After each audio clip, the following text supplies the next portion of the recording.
is your Interstate on the Interstate.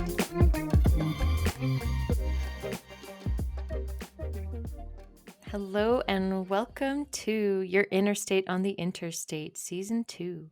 This season is all about having conversations about being on the spiritual path. Today, we have Zarah Windy. She is an energy healer, mentor, and coach. We're going to talk about her process of starting a spiritual healing center when nothing like it before had existed where she was living. And we'll get into more topics too. Hi, Windy. Hi, Paulette. So happy to be here with you.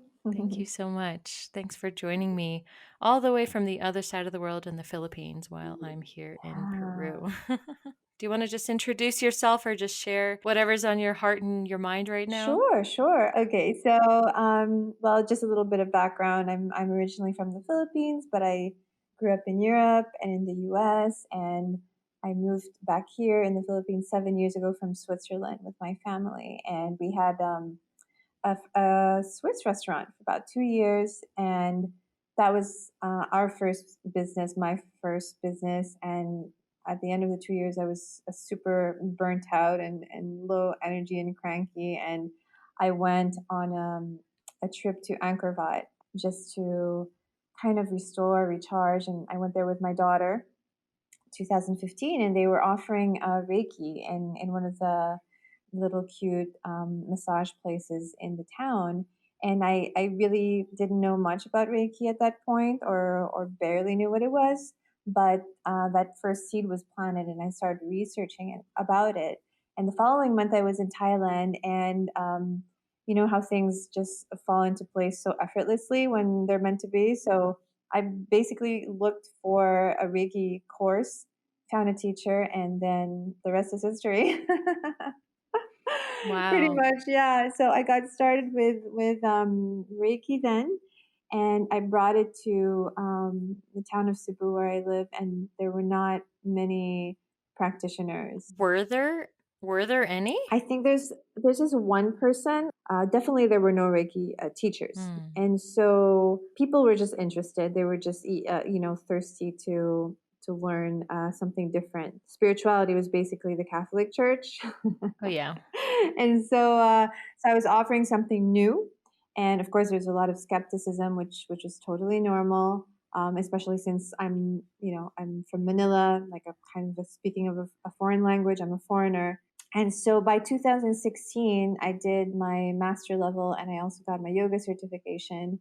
I was working as an HR manager in a software development company. And one of my colleagues there started getting interested in Reiki. So I was teaching Reiki from the house. So I started in 2015 sharing it. And then I started teaching it in 2016. And by 2017, I had a lot of students. Oh, okay. And one of my students, the community grew very quickly from my house. I was doing it from my guest room. Okay. Wow.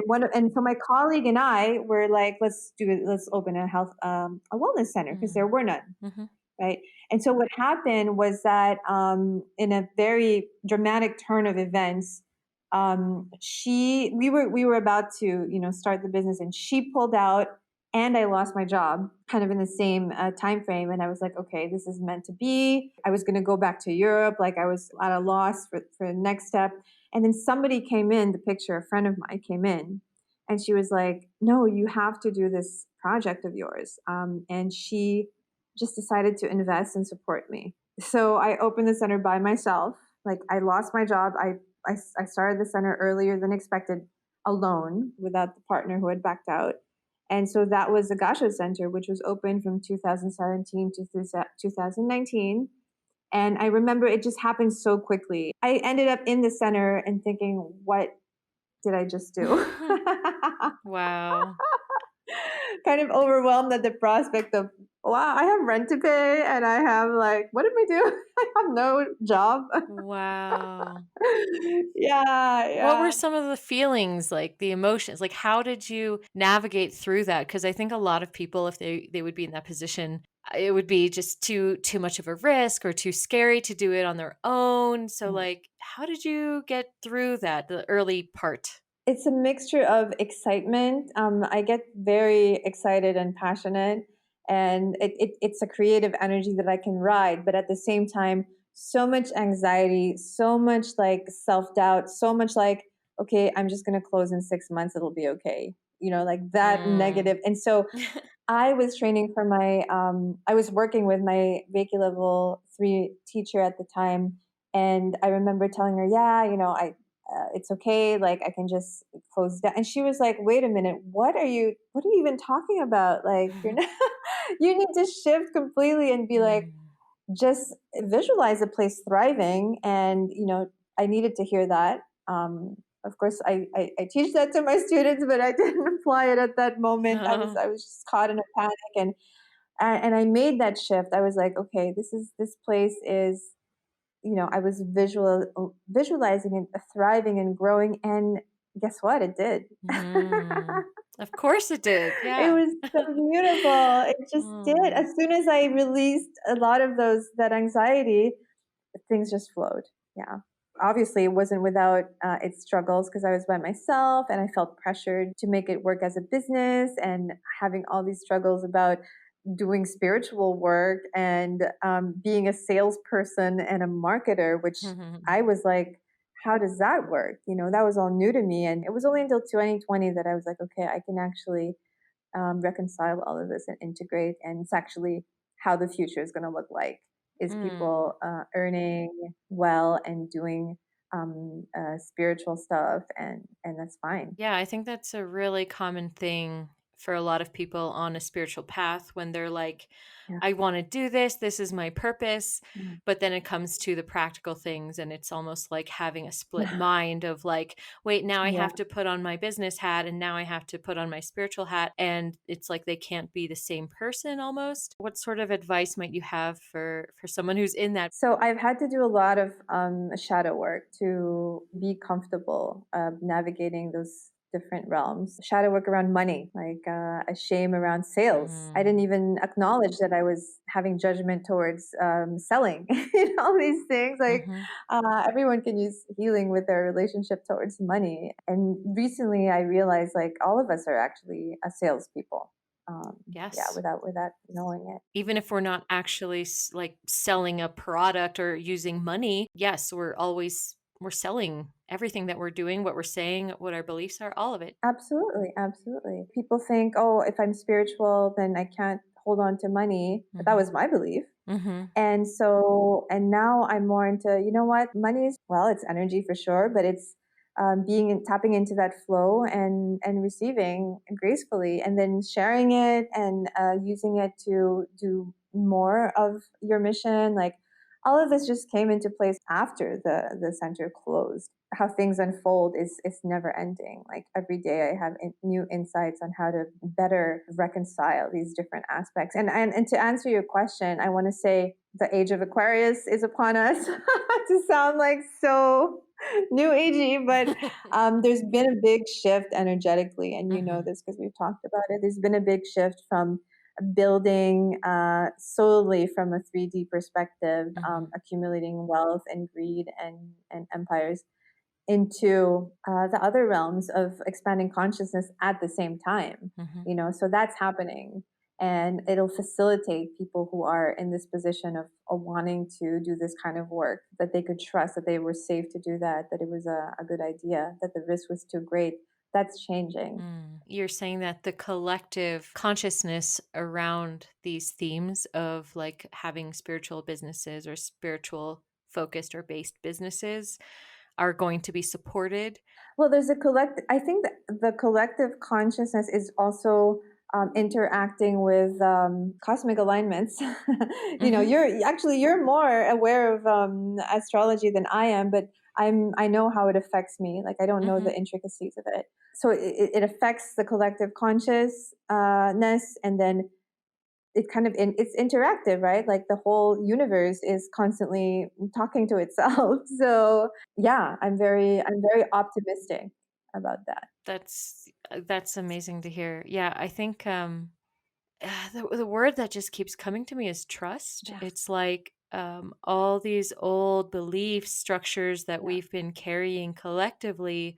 It's like, well, we've already witnessed so many structures being broken down all across the world. And to me, that's just like the priming of the next kind of Yeah. steps and phases that we're going through. So yeah, thanks for bringing that consciousness in to the conversation. Yeah, and trust, absolutely. Trust for me is at the other side of the shadow work, right? Because Mm, if we're in this type of work that we're doing, where we're healers, where we're light workers, we're pioneers, and breaking down old paradigms, the people who did this before us, they suffered so much, abuse and torture and violence.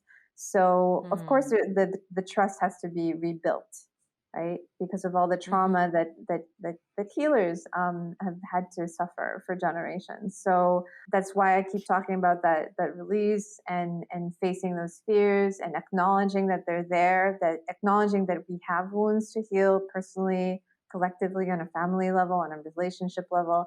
And only then can we relax into that trust that you're talking hmm about, that is so important for flow, for hmm synchronicity, for because for any project, it works out better when we're fully trusting in that flow. As you were talking about that, about the people before us who were healers and who suffered a lot, I just got these sort of images that came to me just because, knowing some of the history of the Philippines, where basically the Spanish came, and this is the same story actually in so many places, like here in Peru or in a lot Yeah. of Latin America, not Right. everywhere, but what happened between these different belief systems and what happened to people that practiced things that weren't specifically aligned with the Catholic Church. And so I'm just curious for you, knowing how pretty religious the Philippines Yeah. is, but I'm curious if you personally experienced any remnants of that. Yeah, I have to say, I kind of expected it, Yeah. because I was also coming from my place of, actually, a place of judgment. They're like, oh, they're not mm, enlightened, they don't get it, so I hmm expect them to come in and criticize what I'm doing. You know what I mm, mean? So yeah. that was also my short sightedness. Yeah, that's right. And so I did get that, people saying like yoga and tarot are, satanic work, stuff like that.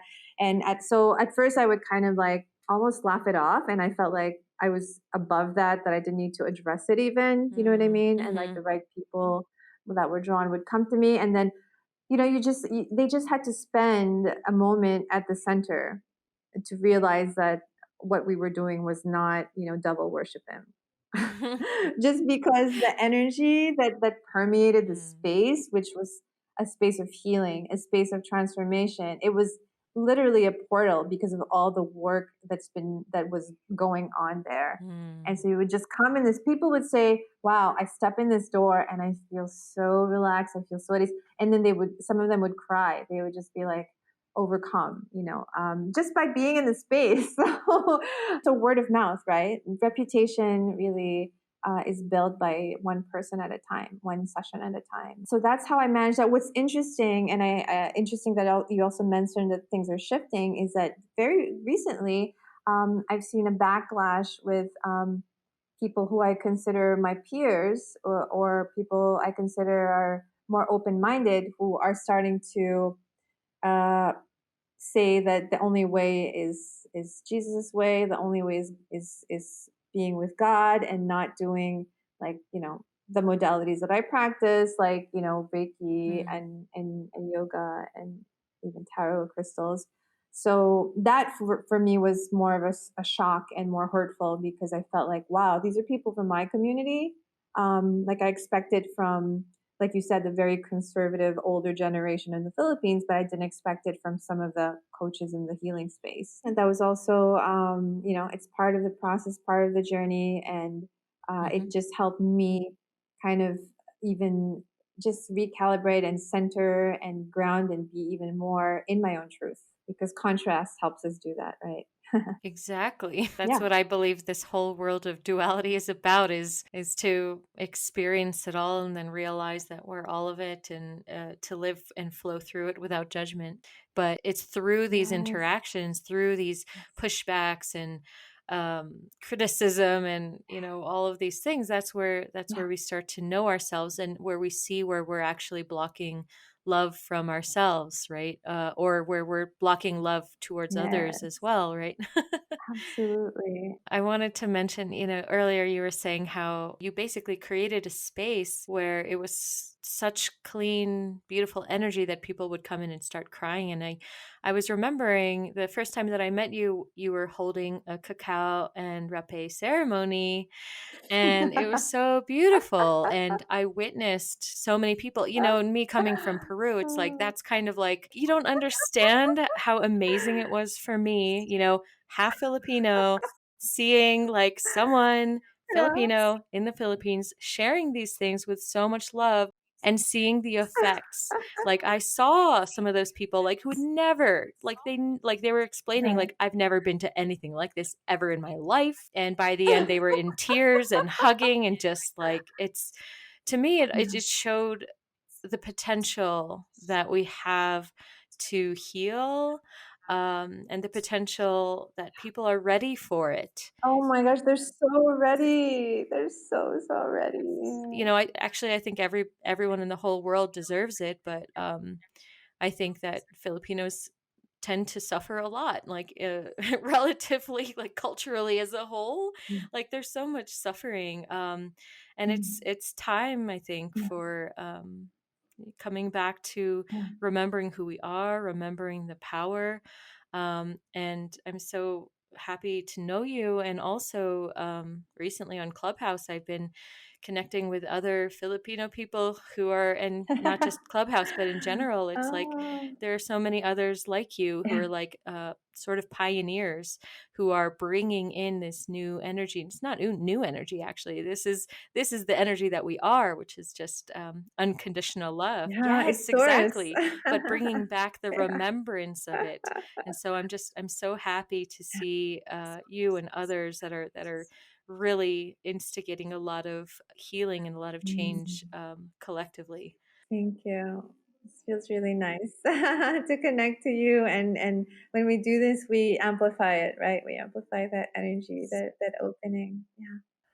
And I find it interesting as well that you were saying at that point where you were going to start the center, or yeah, when you weren't sure, that you were thinking of maybe going back to Europe, and then also just before COVID, after you closed Gasho Center, you were also thinking of going to Europe. But like, what is the deal? Why do you think that life keeps keeping you in the Philippines? What do you have any insights? Oh, I have some pretty set ideas about that. Yeah, I was supposed to leave last year, and then it just obviously got postponed repeatedly until I finally it dawned on me that my work in the Philippines wasn't over.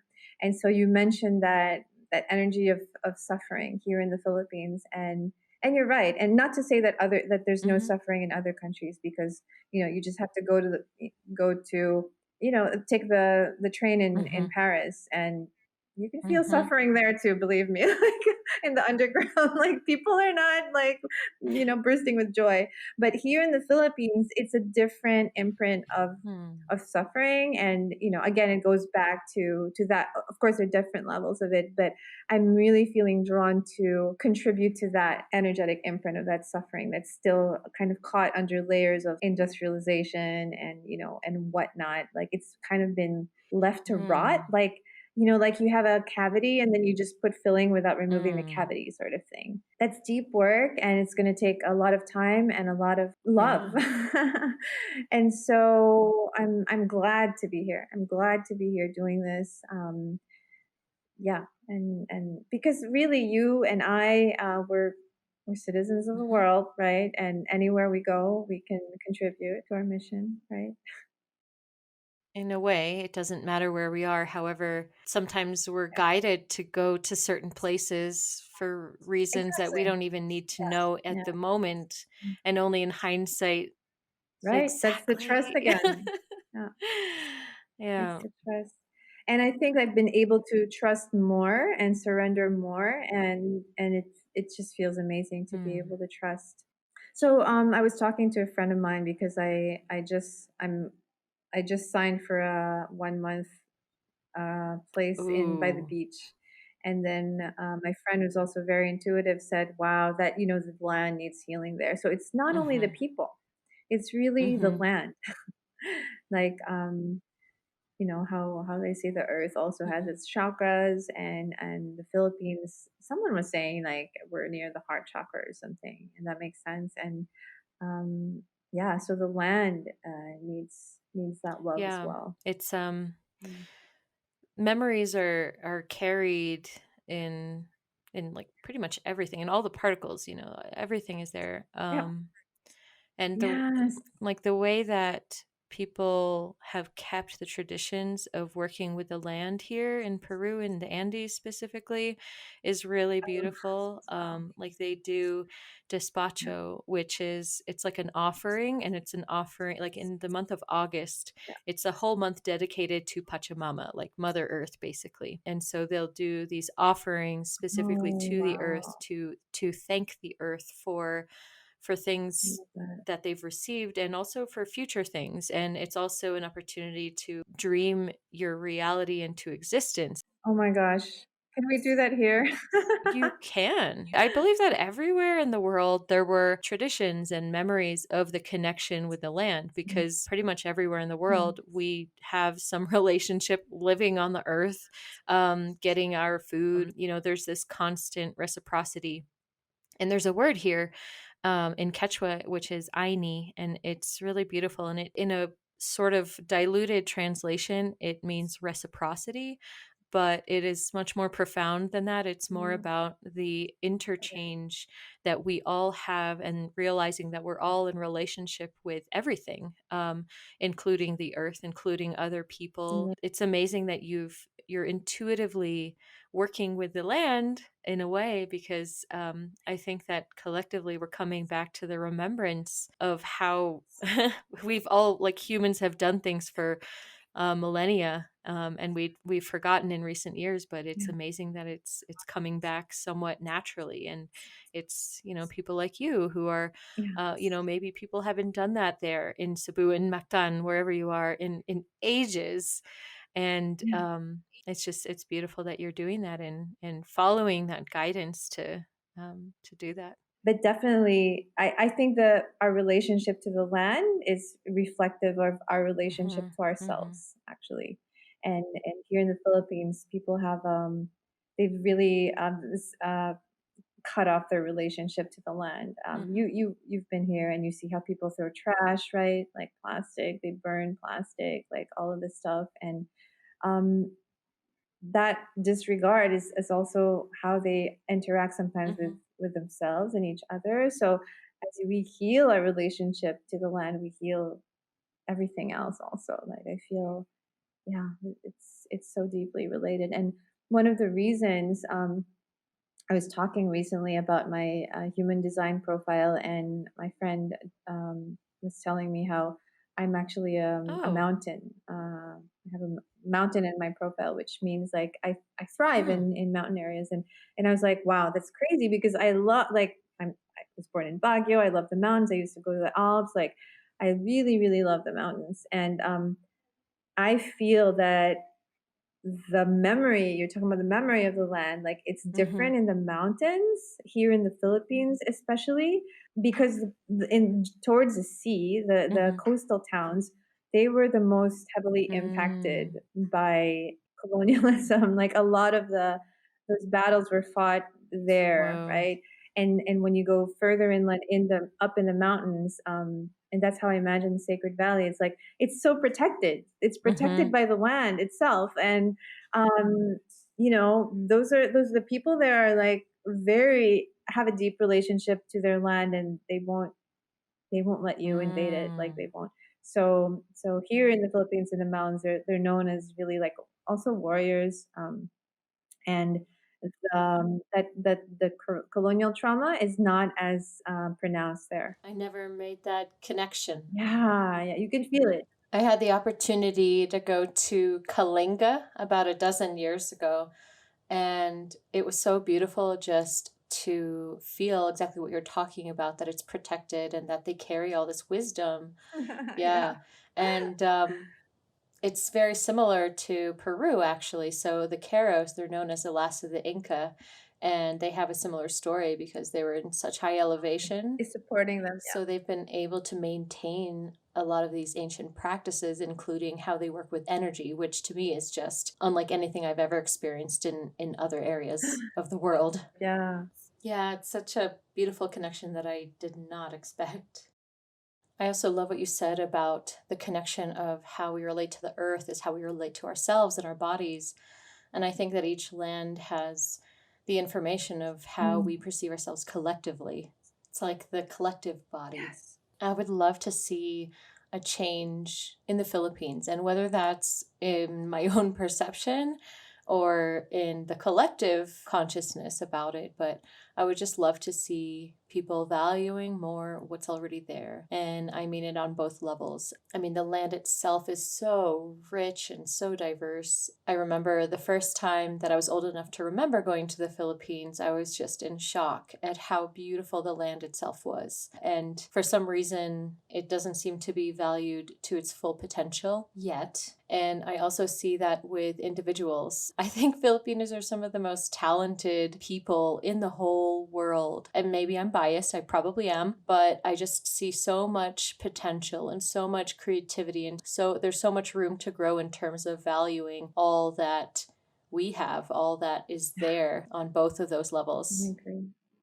I'm curious for you, what are you encountering on your own spiritual journey, if you're open to sharing about that? Because I think that often people that are guiding others, it's not often highlighted. Okay, well, what are you going through? Wow. I don't know if there's anything you want to share. You know what I feel?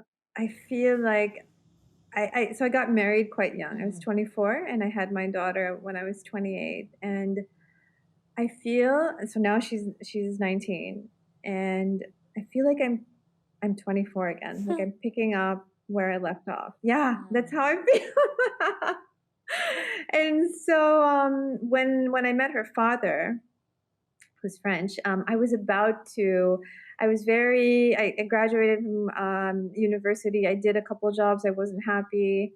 Then I quit. Then I was like, what am I going to do with my life? I was about to pack up to go to India to Dharamsala, and I told Sarah's father, I was like, yeah, I'm thinking of doing this and just, devoting my life to service and prayer. And he was like, yeah, go ahead, do it.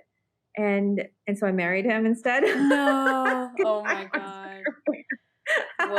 so Whoa. like if he had told me, like if you had tried to stop me, I Mhm. would have probably gone, you know what I mean? But he was like, yeah, you should totally do that. It's totally reverse and so psychology and there. so now reverse psychology. Yeah, yeah, it's very reactive. I'm still working on Oh that. my God. And so now that my daughter's off on her own journey, which I've also, it's taken me a while to accept that she's okay. You don't have to be like breathing down her neck. Like she's making her own way in the world. So I'm like, oh wow. I'm like, should I go, like what's next for me? Mm.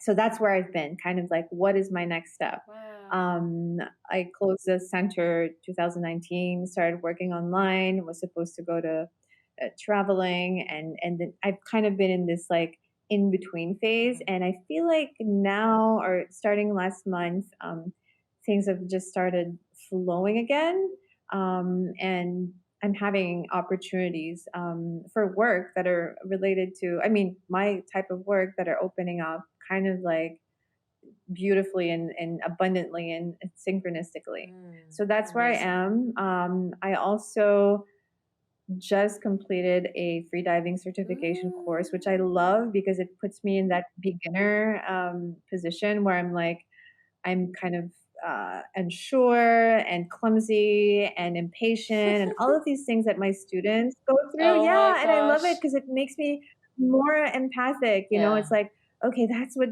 when they say like, is it, sometimes they would finish a Reiki course and they're like, is it normal that I feel like this? And I'm like, we don't say, is it normal here? Like everything's normal. And then I would ask the same question to my free dive instructor, like, is it normal that I have a headache? And I'm like, oh gosh, okay, Yeah. okay, I get it. Very funny, Oh my God. That's so good.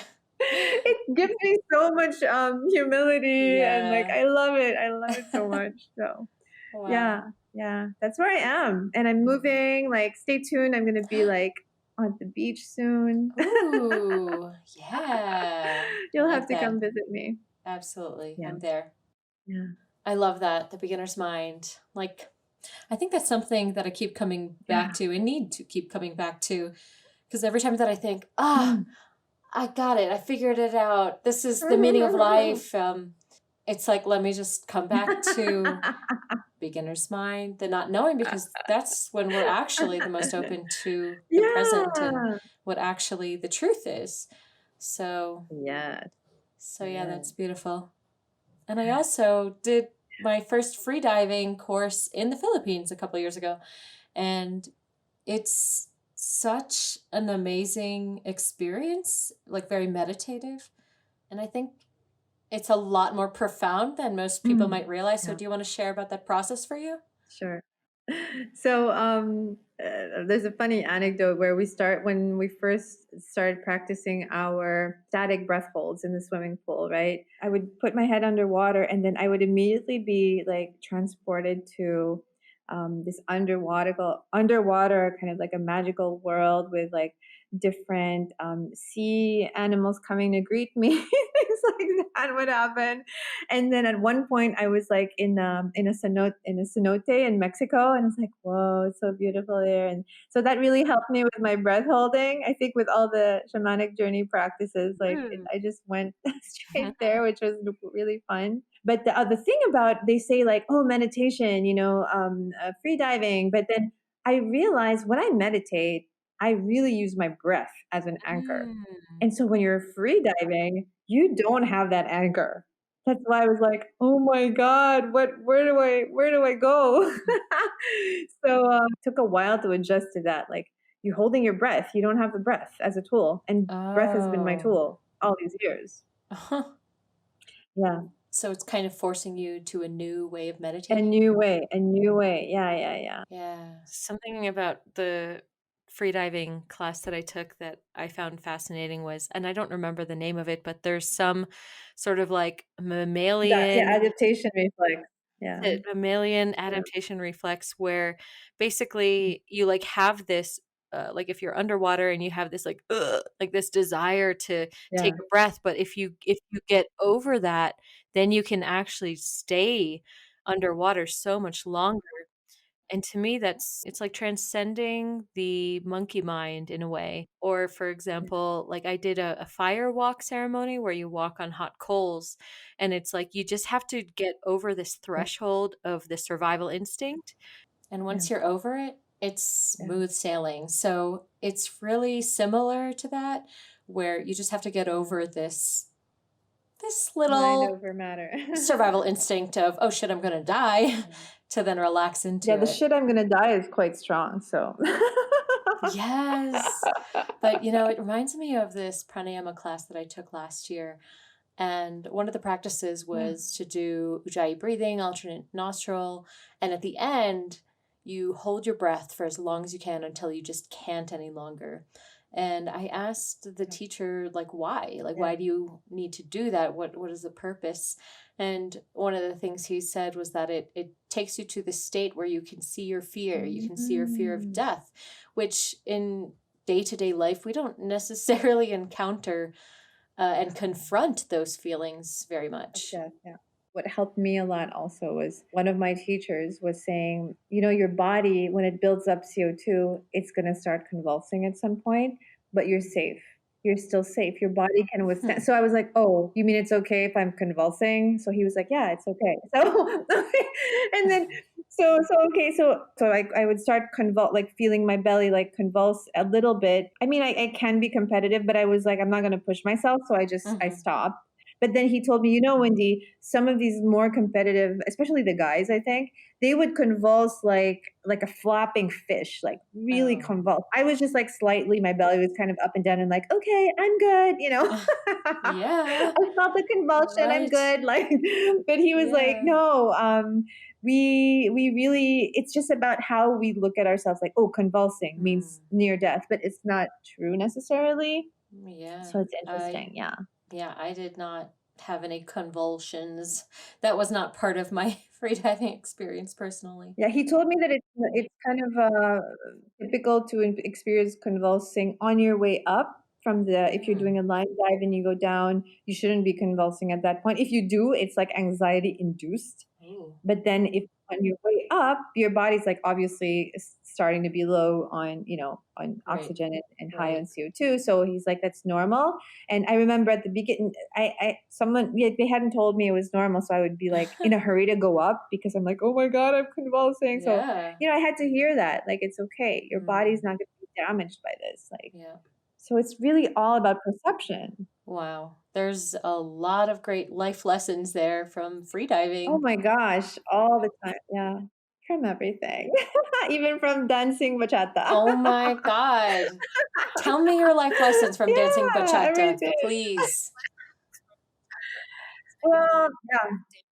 Oh, well, my main lesson from learning, social dancing, Afro Latin, is to follow and not always initiate because I tend to be an initiator. Hmm. And so in this case, especially if I like the song and I know the music and I'm like so Mm-hmm. into I'm like, oh, I'm feeling this music, and the guy I'm dancing with doesn't know the song. Mm-hmm. Wow, no, seriously, like it takes a lot, for I imagine can a song just that you see it. love, Yeah. and then you're Yeah. dancing with a guy who's never heard it, and then you're Mm-hmm. like, ah, and you're supposed to follow, graciously. So there's your life lesson there. Learning how to follow. So it comes back to the theme of trust, doesn't it? Yeah, yeah. Yeah, like, trust that, Like basically surrendering. surrender, and also, like, if it's your favorite song and it's not the way you like, that's also fine. You can listen to it again. Like non-attachment. Yeah. Yeah, It's like so much of our experience is about control and trying yeah. to control every aspect of our lives and trying to do whatever we can Ugh, to avoid feeling uncomfortable yes. or face the unexpected or how we're going to The feel. unknown. Yeah. Yes, exactly. It's coming up a lot these days because we're like swimming in the unknown, and it's a very vulnerable space to allow ourselves to just face that and see what we feel as we encounter it. Oh, and you know what? I wanted to tie that in with freediving and with social dancing. You have to relax and surrender. Because if you're not relaxed when you're free diving, you're gonna have a bad dive. You're gonna have a Mhm. bad experience. If you're not relaxed when you're following on the dance floor, same. It's gonna be a struggle. It's Yeah. gonna be unpleasant for everyone. So that's why, like, it's so true that the relaxing is so important, and nobody Yes. thinks of relaxing as a key to success, right? I mean, not so much. Yeah. You know what I Oh mean? my But it is. god. That's so good. I love that. Yeah. You know Abraham Hicks, right? Yeah. Yeah. Um, there was one talk that I was listening to of them, and they said, because it's a collective, that one of the one of the best things that you can do to manifest is taking a nap. Oh, Like yeah. if you're Yeah. tired, just take a nap.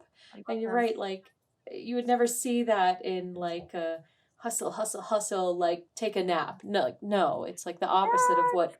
what we're generally told for success. So that's just gold. I'm gonna go take a nap after this. No, just kidding. You should totally, yeah. I took a nap the other day, and I was it was so delicious, and I was like, I'm so grateful that I allow myself to take naps now, like, Yeah. and I think that that's what this whole time period in the world is of like the COVID and whatever is happening. It's like it's teaching us all to trust in in the unknown or be more comfortable in the unknown. And it's kind of like we have no choice. Like there's so many variables that are out of our control, and I think for a lot of people it's a new experience Yep. to be able to Exactly. let go a bit, Yeah. and it's actually kind of beautiful to see for some people, like to see the shift, because I know that it's all heading in the quote unquote right direction. It is so beautiful, and, as much as I love connecting with people like you who are like-minded. I also love connecting to people who have zero practice because it's like, we're gonna have fun. You know? Really. Like people who come to me for the first time for a session or something, and I always get it's so exciting, so heartwarming. Yeah. You just enjoy, like, bringing people on that experience? Because it's guiding them towards themselves. And when you witness that, Mm, it's like a it's like witnessing a birth, right? And then wow. yeah, and then you're like, wow, you were able to assist in that. Oh, like a doula. Exactly, totally. You're like a spiritual midwife in a sense. Yeah. Not everybody gets that same, enjoyment out of that experience of leading other people. So, to Mm, me, that tells me that that's, your purpose, that's mm. aligned with what you're here to do. That's a good clue to finding your life purpose, right? When you feel so alive in it. Wow. Wow. Well, I've really enjoyed our Me conversation. too. I always enjoy talking to you. It's always a pleasure, Paulette. Yeah, and I love though how like we weaved working with the land, with free diving, with bachata. You I managed to told bring you. in bachata. I snuck that in, didn't I? And your So funny. whole experience with starting a center and closing a center and going through that whole process, I think a lot of people can get a lot of value out of Mm, this. So thank you I so hope much. so. And if people want to connect with you or to work with you, what's the best way that people can find you? So, social media, Facebook, Instagram, Zarah Windy, and also I started a podcast, Zarah Windy podcast, on Spotify, Apple, and all the other channels as well. And you're actually one of my guests, so I'm excited about that Oh, tease. too. And then, of course, and then I have ZarahWindy.com, which is my coaching. Great. So basically, Zara Windy all over the internet. That's how we can find you. Yeah, yeah. So Zara is actually my Christian name. What does Christian name mean? I don't know what that means. Oh, it's my baptismal name, sorry. So when my Oh, mom took me to the priest, he was like, "Windy is not recognized as a name." what? Yeah, yeah, that's what she was told. So, she's like, "Okay, Zara." Mhm. Whoa. And so Windy I've resonated more and more with because I work with the elements, I find it's shamanic, I'm an air sign, like all of that stuff. So Zarah Windy, um, I don't know. It's just I like the resonance of it. I like it too. So yeah, what a beautiful conversation. Thank you so much, Zara Windy. Thank you, Paula. Thanks for listening to Your Interstate on the Interstate. For more information, visit yourinterstate.love.